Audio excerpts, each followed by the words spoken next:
Okay, so back with Amateurs Abroad, and this week we're going to talk about frequently asked questions. We get the same questions on social media platforms, so we thought we'd put it all on one here on our video podcast on YouTube. We'll probably answer them individually on the social medias platforms, but here it's good to have them all in one place. And I'll do chapters so you can skip ahead to the different questions. So, sound good, Lise? Sounds good. Yeah. Okay, so the number one question one of the top questions is, why aren't people there? And why are there so many houses? What happened? Does anyone live there? Yeah. It's a ghost town in the middle of nowhere. What else do you hear? Yeah. Or that the buildings are falling apart. Well, because they've been abandoned. Yeah, it's all rubble. Yeah. I also like, are they haunted? That's a good one too. Yeah, I mean, you never really know, but not to my experience. That's true. No. I mean, everything's haunted. I think my house here is haunted. Right. I think your house there is haunted. So the answer to that would be that at one point the town had 40,000 people, a population of 40,000, and now it has a population of 10,000. And I met the vice mayor while we were in town, and I asked him, because, I'm sensitive to the fact that people are saying, you're trying to bring Americans and gentrify, and you're going to be the problem and all this. And oddly enough, though, that doesn't come from anyone from Mussomeli. It comes from outsiders. And so I asked him, what do I say to these? And he said, tell them there's 3 houses to every one person here. There's plenty of houses available. They tried for decades to have Italians come back, and they didn't. And what it was that decades ago, when Italians started going off to college, they did not come back, or adults left to go get better jobs in bigger cities, and they did not come back.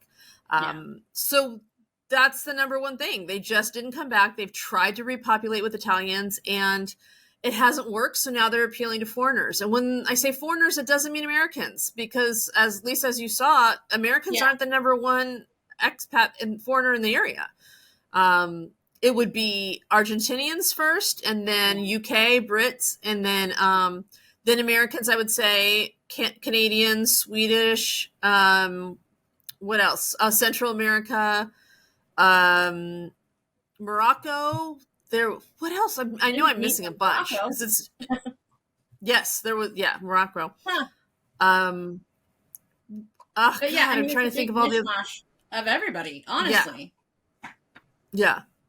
But also, it's a true melting pot. In living in California, everyone says it's a melting pot here, and it's really not. It's people of different kinds living next to each other, but not combining. But it was very much a combination over there. Oh, sure, yeah. Which is great.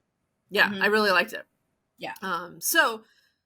New Zealand, Australia also. Australia had a lot, so that was another. Those are some. I think it's important too to discuss that. They're asking why are there so many homes, but they're all asking why are some completely to the ground, and some are still look good and are inhabitable with very minimal. And I think it's just because of the timing of when that family's gone over, left. How long has it been since they left for better jobs or because they have been abandoned for jobs or abandoned because the person died in the home. So a lot of them are just old people die. Then it's automatically inherited to the children, and they don't want to come back, and they don't want to pay taxes on the house because their first home, their primary house, their prima casa, they have to pay no annual tax on, but a second house they do. So if they have a second house because it's something that they inherited, they have to pay taxes on, property taxes on it annually, and they just don't want to. So there's a huge inventory, and that's the case for other places, not just Mussomeli. But Mussomeli is the one in the news because they're really trying to revitalize the city. So, and it's working. They're doing a great job. Okay, the next one. There's nothing in those little towns. There's nothing there. Don't go there. Don't bother. They're in the middle of nowhere. Don't. And especially there's, no hospitals. You could die and the police don't answer the phone. And again, these are people not from Mussomeli. Right. But there's a little bit of truth in the fact that you are kind of in the middle of nowhere, but you're not stranded island, middle of nowhere. So Mussomeli is beautiful and has a ton of, like, it does have like 7 grocery stores and a fire department and the hospital, but don't move there thinking that you're gonna be in a touristy area. It's not like a Rome or a Florence. It is like a place to breathe and relax. But which is exactly why I wanted to go there. So that doesn't, it's not right for someone else, but this is exactly why I'm there. And I'm just showing what I know, you know? Yep. Yeah. It's that community that has everything. It's got a post office. It's got, you know, anything you could need in the city I currently live in is there. Right. Yeah. So there's several post office. There's several hardware stores. There's one main hardware store, but there's several hardware stores. Yeah. There's a movie theater that, you know, wasn't lively during the summer because everyone's traveling during the summer. So I guess in the winter there's more movies playing. But when we were there, it was a Little Mermaid and Indiana Jones. Yeah. Yeah. Yeah. And then the hospital's in town. It's not it's not even a 5-minute drive. And then restaurants, shops, bakeries, like gazillion bakeries, tons of fruit and vegetable shops, which that throws me off because you can get it at the grocery store, but then you can also get it at that farmer's market. And also when the farmer's market's not going on every Tuesday, there's also a bunch of fruit and vegetable there on the side of the road. So they're very and in the grocery store. I'm like, apparently there's a big run for vegetables. And my favorite, though, in Mussomeli, there's like a vegetable truck. And every day by our house, 8 o'clock, we knew when it was 8 o'clock because the vegetable guy drove by. I didn't know anything he was saying, but I knew he had vegetables on his truck. Well, and I posted a video, like one of the first videos I ever posted. It said, "Not an ice cream truck" or something like that. Yes. And that's the guy. He just it's like a little flatbed, and he goes around with fruits and vegetables, and so which is awesome. So they're very into fruits and vegetables here. Right. So that's why they are so healthy. Yeah. Okay, so next question or statement, I guess, is stay out. Keep it all for Italians. You're taking over. They can't buy the homes. So yes, again, I get that. I understand that. And that's why I specifically asked the mayor and the vice mayor about it.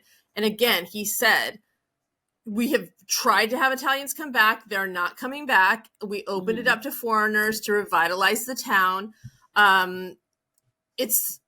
It's not being gentrified. It's not little America. I think the people that are coming are like-minded. I'm coming to Italy because I want to be in Italy, not because I want to make it American. Right. And I love meeting people from different cultures, but it's like 4% of the whole population there right now is a foreigner, not even an American. So if half of that so 2% max is American, that doesn't tilt the wheel at all. It doesn't unbalance everything.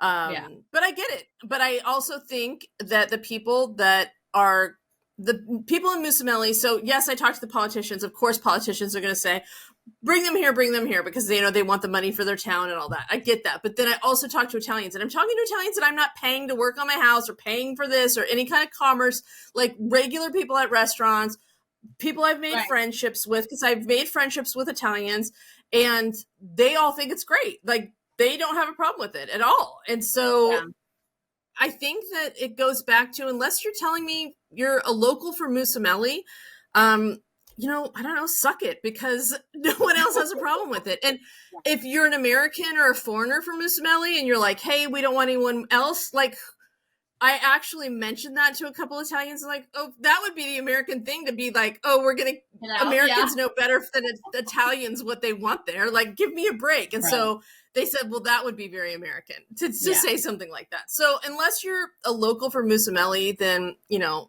whatever. But definitely Italians have the opportunity. Yeah. And everyone we've encountered has been nothing but gracious and so welcoming and not been like, oh, we've never even had a hint of that feeling of unwelcomeness. No, not at all. No, exactly. Okay, so another thing is, show me other towns. Do you do houses by the beach? Do you do houses in Rome? Do you do houses all over? Right. No, because I don't live there. Will you I don't know other areas, and I only want to show what I know, and I'm showing it because it was so difficult for me to see things from afar.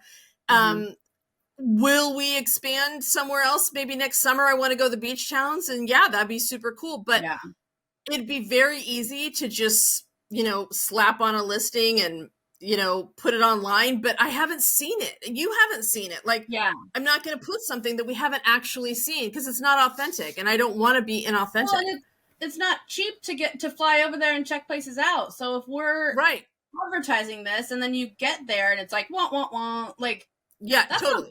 Because I don't want to. Yeah, but I do know that some people like will go on the like Idealista or whatever, and they'll post, "Oh, this is now available." Guess what? It's probably not available because most things online aren't.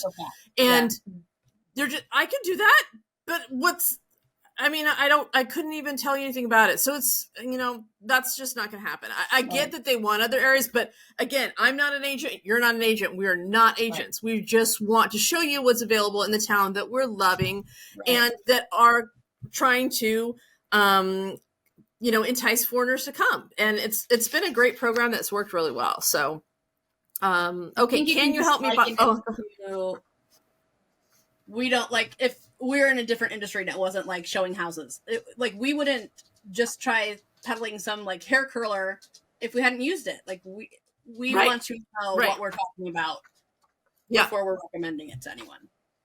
Exactly. And then all the questions that we get from a listing, how would I even be able to answer them? Like, oh, if you turn here, that's where or if you do this, or, oh, there's enough room for that. Like, there's no way. There's no way. Yeah. Okay. So next question, can you help me buy a house?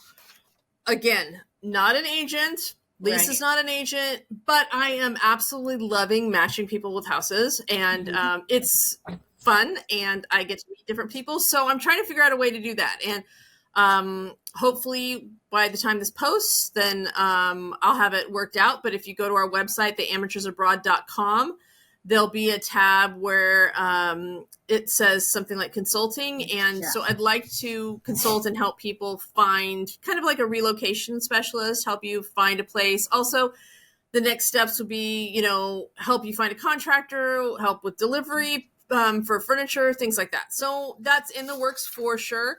But again, I'm not an agent, but I'm trying to figure something out. So, okay. So you kind of touched on this one. Do they like Americans? Absolutely. What was your feeling? Yeah.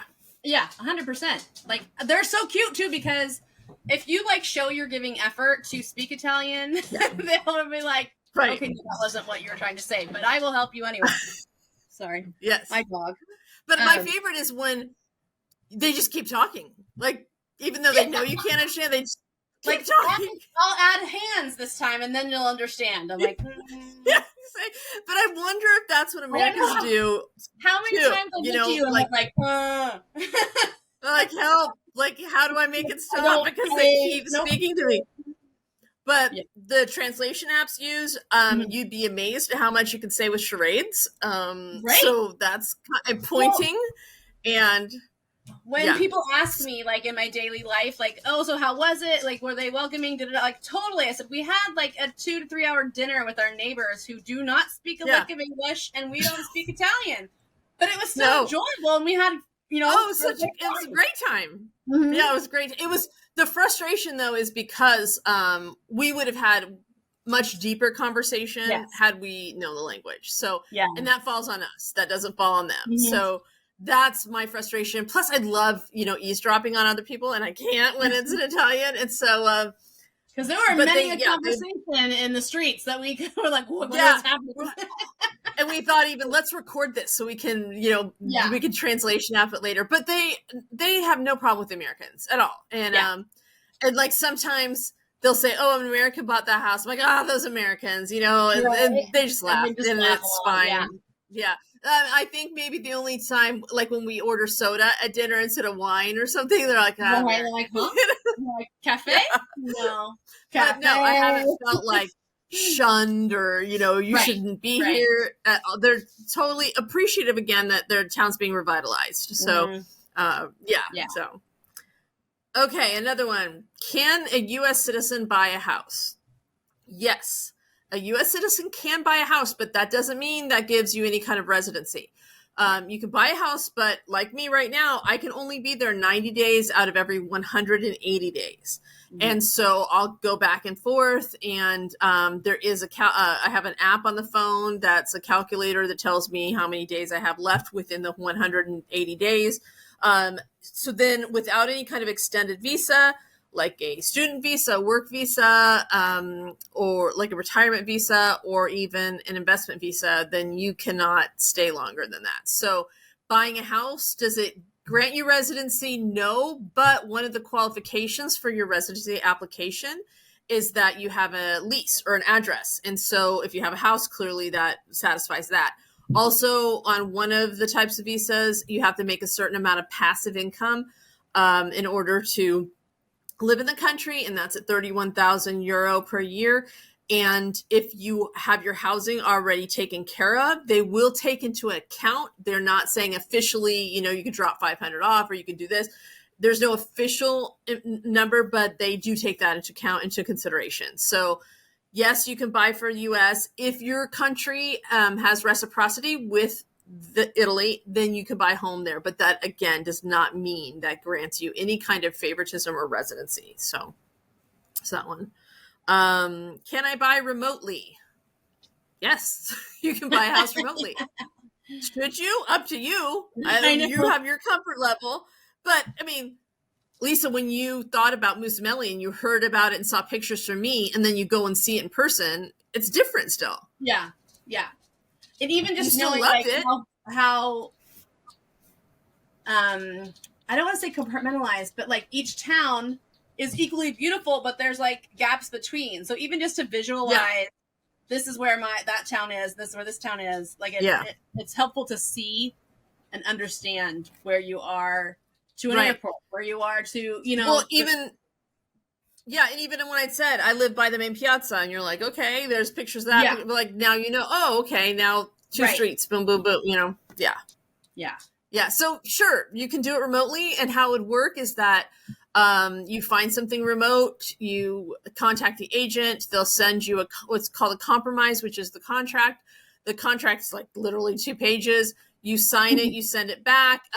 But then you also have to have, so if you're doing things remote, you have to have them notarized, and not just a regular notary. You have to get an apostille is what they're called. So it's a notary that's like a government certified notary that can basically notarize that the notary will say they presented their driver's license and did this. Well, the apostille will say, yes, that is actually a driver's license. They will verify the government document that was given to them also. So it is a higher level, and they have them in all towns, all major towns. So it's just an extra level. So you can do that. You get sign the contract. There's a 6-month period before you close. Most often you could close earlier.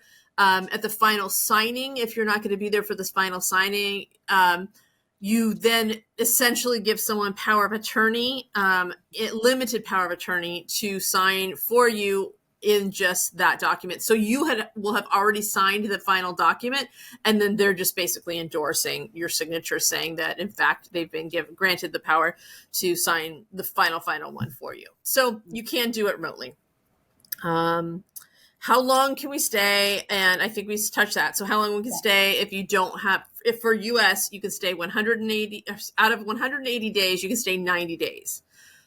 So you definitely have to keep track of it, because if you go over, you can have penalties, fines, jail. You can also be like not allowed back in the country for 2 years, 5 years, or more. So it depends upon what you've done, how bad you went over. So, which this last time coming back, I had extra days, but because the fire's going on, and I didn't know if the flights were going to go, I'm thinking, it's always going to be good to leave a buffer, because I don't want to be, I don't know. It all depends on the person coming through, and it's not as easy anymore, because everything's, before it was just stamping the passport, but when they're scanning it in, they're starting to connect all the countries so that they keep track of everything a lot. It's more digital. You can't just talk yourself through and bat your eyes. So, okay. What about jobs? So, we get what that about a jobs? lot. Yeah. A what lot. jobs are available? What Yeah. could I do out there? And yeah, I try to, when And- I respond, I try to be like, I wouldn't come out here for a job. That's what Yeah. caused kind of this Well, whole one, because you situation. don't want to take jobs away from Italians. You don't Right. want to, that would be being an ugly American kind of thing. We come and take your jobs. So you don't want to take jobs from Italians. And also the wages are so much less there. So I say find a remote job before going there. Or treat it like it's a vacation home or retiree. So Right. don't come there for a job, because there aren't jobs. There's anyone I asked about it, they were saying, well, there's jobs in kitchens and things like that, but it's not like there's and there's other jobs. I'm not saying that's all the jobs, but if you're an American that doesn't speak Italian, that's the job you're going to get. Right. So that's where it's going to be more selective jobs available. Yeah. If it was even, so. So it would be challenging. And I think the more the mindset is like, for foreigners coming, is it's a vacation home or traveling, or you could start a business there and hire Italians, hire locals. So if you have a business idea, again, that's part of revitalizing the town. Mm-hmm. So that would be great also. So, and I have no idea what goes into starting a business in Italy, so don't ask me. Don't come at us for that. Yeah. One. We don't know. Okay, so I think this probably is long enough for now. You can go chapter by chapter and get all the topics, but next week we're going to go ahead and post another frequently asked questions and complete the other part of the list. So, but if you have more, just put them in the comments and we'll reply. Also, we'll put links in the description so that you can go to our website, theamateursabroad.com. We have a newsletter you can sign up for. And also, if you are interested in finding, having us consult and helping you find something. So stay tuned for next week and we'll answer more questions. Thank you. Yes.